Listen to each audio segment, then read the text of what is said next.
എല്ലാവർക്കും നമസ്കാരം. എൻ്റെ പേര് വൈക്കപ്രഭ.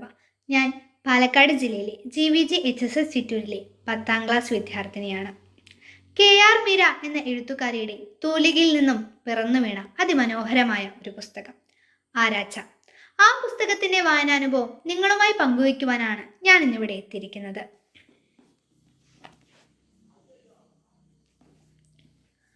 കുരുക്കുകൾ അഴിയാതെ. ശൂന്യമായ ഭാവനയും ചിന്തകൾ പിറന്നു വീഴാത്ത വരണ്ട മനസ്സുമായാണ് ആരാച്ചാർ എന്ന പുസ്തകം ഞാൻ കയ്യിലെടുക്കുന്നത്. വായന ആരംഭിച്ചപ്പോൾ ശക്തമായ വാക്കുകളും ആശയങ്ങളും സംഭവങ്ങളും എന്നിൽ കുരുക്കിടുകയായിരുന്നു. പക്ഷെ അത് കഴുത്തിലെ 2-3 കശേരുക്കൾക്കിടയിലായിരുന്നില്ല, മനസ്സിലായിരുന്നു. ആ കുരുക്കിന്റെ ഇഴകൾ പിരിച്ചു നോക്കിയപ്പോൾ വർത്തമാനവും ഭൂതവും ഉണ്ടായിരുന്നു.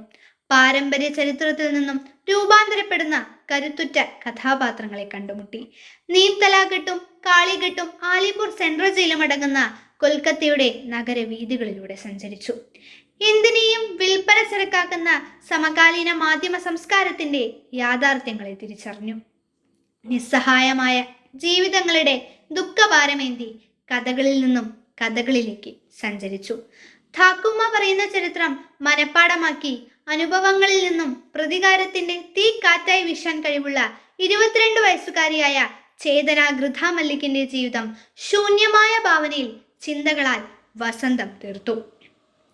ഗർഭപാത്രത്തിൽ നിന്നു തന്നെ കരുത്തുറ്റ കുരുക്കിട്ട് വന്ന ചേതനയ്ക്ക് തന്റെ സ്വപ്നങ്ങൾക്ക് മുന്നിലുള്ള കുരുക്കുകൾ അഴിച്ച് മുന്നോട്ട് നീങ്ങുവാനും തനിക്ക് മുന്നിൽ വന്നു ചേരുന്ന പ്രതിസന്ധികളെ കുരുക്കിട്ട് മുറുക്കുവാനും കഴിയുമായിരുന്നു.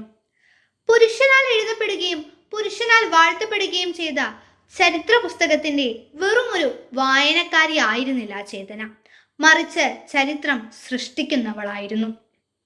ചരിത്രത്തെ സ്ത്രീകളല്ല, സ്ത്രീകളെ ചരിത്രമാണ് ഭയക്കുന്നത് എന്ന ഉറച്ച നിലപാടുകളിലൂടെ കാഴ്ചപ്പാടുകൾക്കും പ്രതീക്ഷകൾക്കും അതീതമായി നോവലും ചേതനയും വളരുന്നു.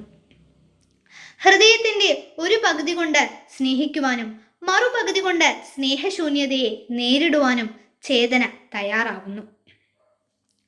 വായനക്കാരുടെ മനസ്സിലേക്ക് സ്ട്രാൻഡ്സ് റോഡിലെ ആ വീടും മരണത്തെ കാത്തിരിക്കുന്ന ശവവണ്ടികളെയും തൂക്കുകയറിനെയും എനിക്ക് ആരാച്ചാരുടെ മകളുടെ പദവിയല്ല, ആരാച്ചാരുടെ പദവിയാണ് വേണ്ടത് എന്ന ഉറച്ച സ്വാതന്ത്ര്യ പ്രഖ്യാപനങ്ങളെയും ഒരിക്കലും പൊട്ടാത്ത അക്ഷര നൂലുകൾ കൊണ്ടാണ് എഴുത്തുകാരി ബന്ധിപ്പിച്ചിരിക്കുന്നത്.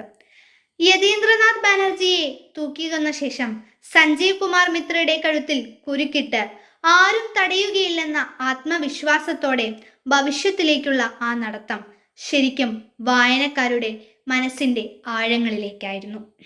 നന്ദി, നമസ്കാരം.